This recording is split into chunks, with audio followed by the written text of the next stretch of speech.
భారత్లో త్వరలో జరగబోయేటటువంటి బ్రిక్స్ కూటమి సమావేశంలో రష్యా తన యొక్క డిజిటల్ రూబుల్ని ప్రవేశపెట్టబోతుంది. ఎందుకంటే అంతర్జాతీయంగా ఉక్రెయిన్ రష్యా యుద్ధం వల్ల, ముఖ్యంగా రష్యా ఉక్రెయిన్ మీద దాడి చేస్తుందనే నెపంతో రష్యాకి చెందినటువంటి $300 బిలియన్ డబ్బుని, అంటే మారపక విలువల కోసం పెట్టినటువంటి ఆ ధనాన్ని ఫ్రీజ్ చేశారు. పాశ్చాత్య దేశాలు, అమెరికా కలిపి వాటిని ఫ్రీజ్ చేయడం జరిగింది. దాంతో రష్యాకి ఏం చేయాలో అర్థం కాలేదు. అది చాలా పెద్ద దెబ్బ. అయినా సరే యుద్ధం విషయంలో వెనకడుగు వేయలేదు.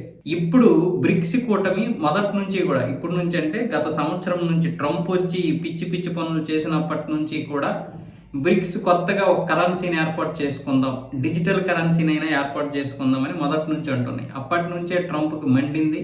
అలా గనక జరిగితే 100% సుంకాలు వేస్తాను ఎవరి మీద అయినా సరే.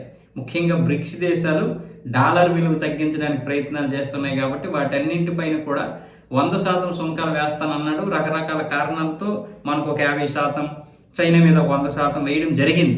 అయితే ఇలాంటి పరిస్థితుల్లో ఇప్పుడు రష్యా కావచ్చు, భారత్ కావచ్చు, చైనా కావచ్చు, ఇక్కడైతే మాత్రం ఇలాగ ఈ త్రైపాక్షికంలో మాత్రం సొంత కరెన్సీతోటి వ్యాపారం జరుగుతుంది. భారత్ విషయానికి వస్తే చైనాతో యువాను, అలాగే రష్యాతో రూబిలు, రష్యా మనతో రూపాయల్లోను, అలాగే చైనాతో యువాన్లోను వ్యాపారం వర్తకం జరుగుతుంది. చైనా కూడా చాలాసార్లు ఇటు తన కరెన్సీతో చేసింది, రష్యా కరెన్సీతో కూడా చేసింది.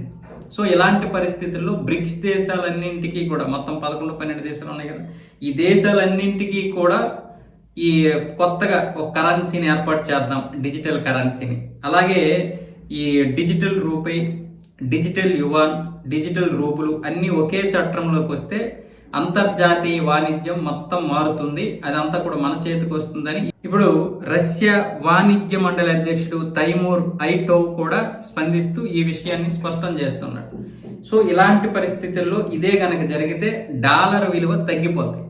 ఇక్కడ గనక సక్సెస్ అయిందంటే ఆసియా ఖండం మొత్తం కూడా, గల్ఫ్ దేశాలు కూడా మనతో ఆ విధంగానే చేసుకుంటాయి. సో ఆసియా ఖండంలో ఉన్నటువంటి ఈ 50కి పైగా దేశాలన్నీ ఈ విధంగా చేస్తే డాలర్ వాల్యూ భారీగా తగ్గిపోతాయి.